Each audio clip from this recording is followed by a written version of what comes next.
প্রিয় চাকরি প্রত্যাশীগণ, আমরা এখন দেখব নির্বাচন কমিশন সচিবালয়ের অফিস সহকারী কাম কম্পিউটার অপারেটর পদের প্রিলিমিনারি গণিত প্রশ্নের সমাধান। আমাদের প্রশ্ন নম্বর 1 নম্বর প্রশ্ন থেকে আমরা শুরু করি।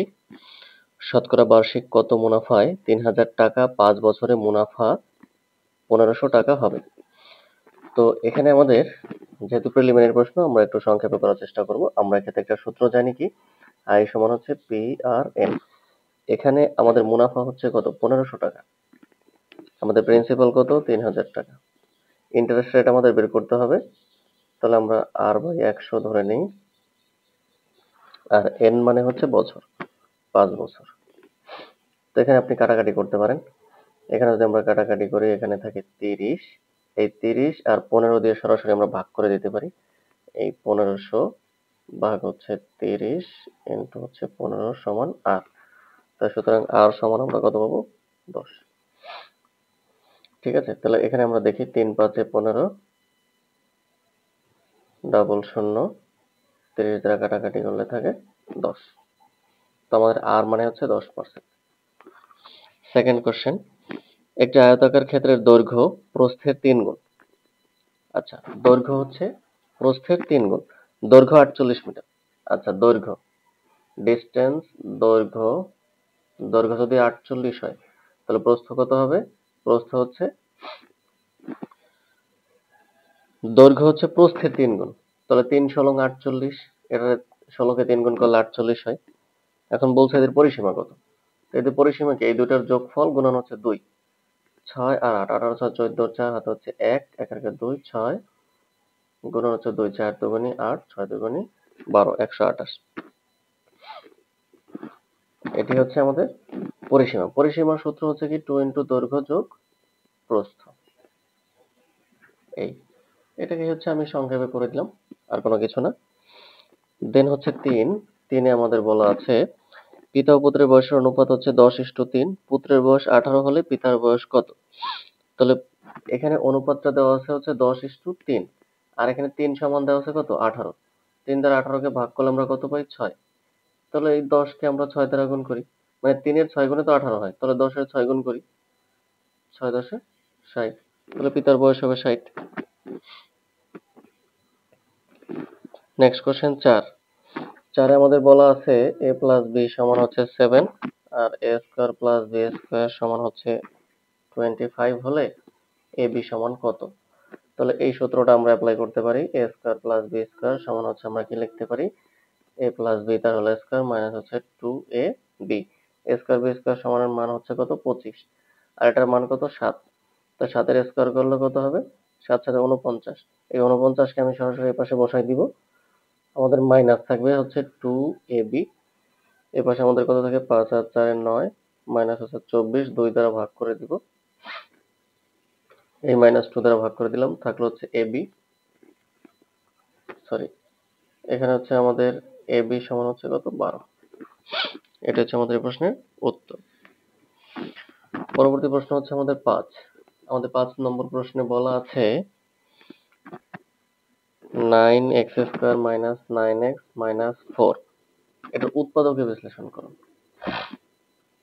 এটা হচ্ছে আমাদের উৎপাদক করতে বলা হচ্ছে। তাহলে আমাদের 9x² আমরা লিখতে পারি হচ্ছে আমাদের 12x প্লাস হচ্ছে 3x মাইনাস হচ্ছে 4।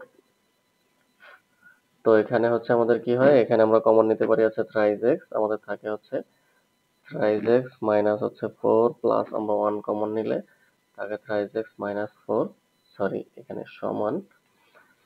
তাহলে এখানে হচ্ছে আমাদের 3x - 4 আর একটা হচ্ছে আমাদের 3x + 1। এটি হচ্ছে আমাদের উত্তর।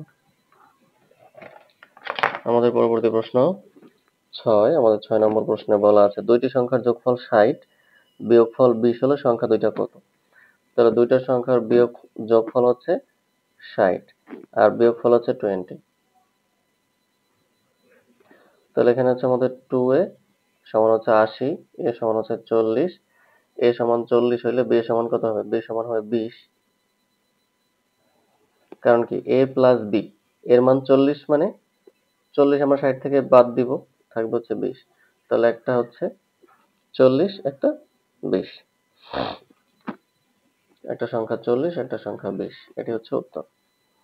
আমাদের নেক্সট কোশ্চেন হচ্ছে 7 নম্বর কোশ্চেনে আমাদের বলা আছে x প্লাস ওয়াই সমান হচ্ছে 5, xy সমান 6 হলে 2x³ প্লাস y³ সমান কত? সমাধানের অঙ্ক বলা আছে। আচ্ছা, আমরা সরাসরি এটা বসাবো। তাহলে 2x³ প্লাস হচ্ছে y³ সমান আমরা কি লিখতে পারি? 2 ইন্টু x প্লাস ওয়াই তার whole cube minus thrice x y into x plus y. ব্যাস, আমরা লিখে দেই। তাহলে এখানে আছে আমাদের 2 x প্লাস ওয়াই মান কত? x প্লাস ওয়াই মান হচ্ছে 5। 5 এর কিউবে কত হবে? 125। 5 5 25, 5 25 125। তারপর হচ্ছে আমাদের 3, তাহলে 3 এর সাথে x এর মান হচ্ছে 6, 3 6 18, 18 গুণন হচ্ছে কত? 5। তাহলে এই যে 18 গুণন হচ্ছে 5, 5 8 40 এর শূন্য হচ্ছে 4, 5 আর 5 আর 4 9। তাহলে এখানে হচ্ছে আমাদের কত? 90। তাহলে আমরা পাবো কত? 2 গুণন 5, 9 আর 3 12, 35 দুগুণে 70। এটা হচ্ছে আমাদের উত্তর। পরবর্তী প্রশ্ন হচ্ছে আমাদের 8, নিচের কোন ভগ্নাংশটি ক্ষুদ্রতম? এখানে হচ্ছে 5/3, আরটা আছে 3/4, আরটা আছে 5/21, আরটা আছে 5/17। এটা হচ্ছে আমাদের বলা আছে নিচের কোন ভগ্নাংশটি ক্ষুদ্রতম। তো আপনারা খেয়াল করেন এখানে কোন ভগ্নাংশটি আমাদের ক্ষুদ্রতম। আমরা যে ভগ্নাংশটি ক্ষুদ্রতম নির্ণয় করব সেটা একটা সিস্টেম আছে। আপনারা একটু সময় নিয়ে ধৈর্য ধরে দেখেন। আমরা প্রথম দুইটার সাথে একটু তুলনা করি। প্রথম দুটো হচ্ছে 5/3 ইন্টু হচ্ছে একটা 3/4। তাহলে 3 3 কত হয়? 9 আর 3 4 12। আপনারা এই ধরনের অঙ্ক যখন করবেন তখন হচ্ছে এই পাশাপাশি গুণ করে নেবেন।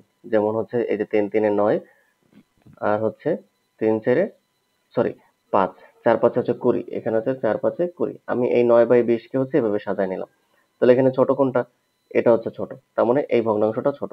এখন আবার এই ভগ্নাংশের সাথে আমরা 5/21 এটা গুণ করব। এটা গুণ করলে আমাদের কত হবে? 3 5 15, 5 21 105। তাহলে এটা আবার ছোট, এটা বড় হয়ে যায়, এটা ছোট হয়ে যায়। তাহলে 5/3, 5/3 এর সাথে আবার আমরা 5/17 গুণ করব। 3 5 15, 5 17 85। তাহলে এটাই ছোট। সুতরাং আমাদের হচ্ছে 5/3 এই সংখ্যাটি হচ্ছে ছোট, ক্ষুদ্রতম। আমাদের পরবর্তী প্রশ্ন 9 নম্বর প্রশ্নে বলা আছে ত্রিভুজের একটি বাহু 7 সেন্টিমিটার, অপর বাহু 4 সেন্টিমিটার হলে তৃতীয় বাহুর দৈর্ঘ্য কত? তো এক্ষেত্রে আপনার দু একটা সূত্র আমাদের মনে রাখতে হবে যে ত্রিভুজের দুইটা বাহুর যোগফল তৃতীয় বাহু অপেক্ষা অবশ্যই বড় হবে। তো দুইটা বাহুর যোগফল কত আমাদের? 7 4 11। তৃতীয় বাহু অপেক্ষা বড় হবে, এটা অবশ্যই তৃতীয় বাহু অপেক্ষা বড় হবে। তো আমাদের প্রশ্নের অপশনে ছিল একটা 11, একটা 4, একটা 3, একটা হচ্ছে 12। একটা 3, একটা হচ্ছে 12। তাহলে আমাদের প্রথমেই দেখেন এই 11 আছে, তার মানে কি এই দুইটা বাদ। আচ্ছা, এখন আমাদের সেকেন্ড কোশ্চেনটা হবে যে দুইটা সংখ্যার বিয়োগফল তৃতীয় বাহুপক্ষে থেকে ছোট হবে। যেমন এই যে তৃতীয় বাহু থেকে আমাদের এখানে কত থাকে? 3, এটা থেকে তৃতীয় বাহু থেকে ছোট হবে। তো তৃতীয় বাহু থেকে ছোট, তাহলে এখানে আমাদের মান কত আসবে? এটা তৃতীয় বাহু থেকে ছোট হবে। খেয়াল করেন তৃতীয় বাহু থেকে ছোট, তো আমাদের এটা মান হয়েছে কত? 3। তাহলে 3 তো এখানে আর হবে না, তৃতীয় বাহু থেকে ছোট। তাহলে আমাদের এখানে মান আসবে হচ্ছে 4। আমাদের পরবর্তী প্রশ্ন হচ্ছে 10 নম্বর প্রশ্নে আমাদের বলা আছে, আপনারা একটু খেয়াল করেন কি বলা আছে। 9x² প্লাস 16y² এর সাথে কত যোগ করলে যোগফল একটি পূর্ণ বর্গ রাশি হবে?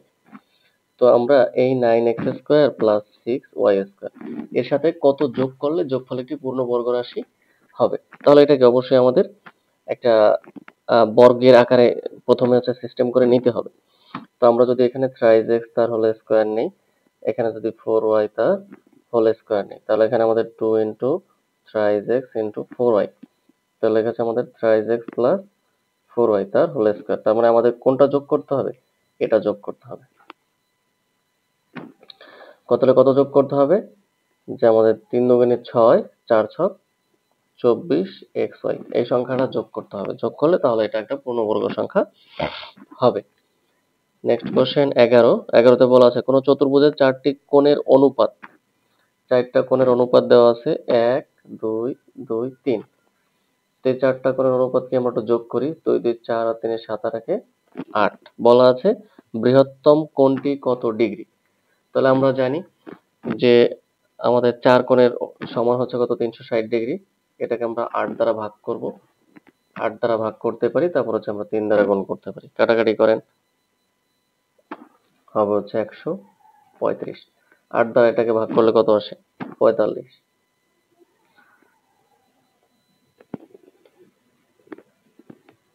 3 5 15 5 হাতে 1 3 4 12 আগে 13। ঠিক আছে। দেন হচ্ছে আমাদের 12। 12তে আমাদের বলা আছে 48 সংখ্যাটি কোন সংখ্যার 80%। তো আমরা ধরি x এর 80%। x এর 80% কত 48। তাহলে 80 ভাগ হচ্ছে 100। তাহলে 4 কুড়ি 80, 5 কুড়ি 100, 4 12 48, 5 12 হচ্ছে 60। সুতরাং x সমান হচ্ছে 60। এটি হচ্ছে প্রশ্নের উত্তর। আমাদের পরবর্তী প্রশ্ন হচ্ছে 13। আমাদের 13 নম্বর প্রশ্নে বলা আছে একটি চতুর্ভুজের চারটি বাহুর বিপরীত দুটি বাহু সমান্তরাল কিন্তু অসমান হলে তাকে কি বলে। তাকে ট্রাপিজিয়াম বলে। ট্রাপিজিয়ামটা আপনারা এভাবে আঁকবেন। এটা হচ্ছে ট্রাপিজিয়াম। এটা ঘরের চালার মতো। তাহলে চতুর্ভুজের চারটি বাহু বিপরীত বাহু দুটি সমান্তরাল।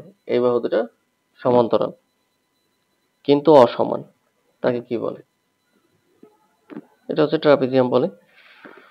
পরবর্তী প্রশ্ন হচ্ছে আমাদের 14। 14তে বলা আছে একজন বালকের মধ্যে 135টি এবং 145টি লিচু সমান ভাগে ভাগ করে দেওয়া যাবে। কতজন বালকের মধ্যে 125টি আম ও 145টি লিচু সমান ভাগে ভাগ করে দেওয়া যাবে। এই দুটো আমাদের গসাগু করতে হবে। গসাগু করতে হবে। গসাগু করলে দেখেন যা আসে সেটা। তাহলে আমরা 5 দ্বারা ভাগ করতে পারি। 5 দুগুণী 10। তারপর হচ্ছে আমাদের থাকে কত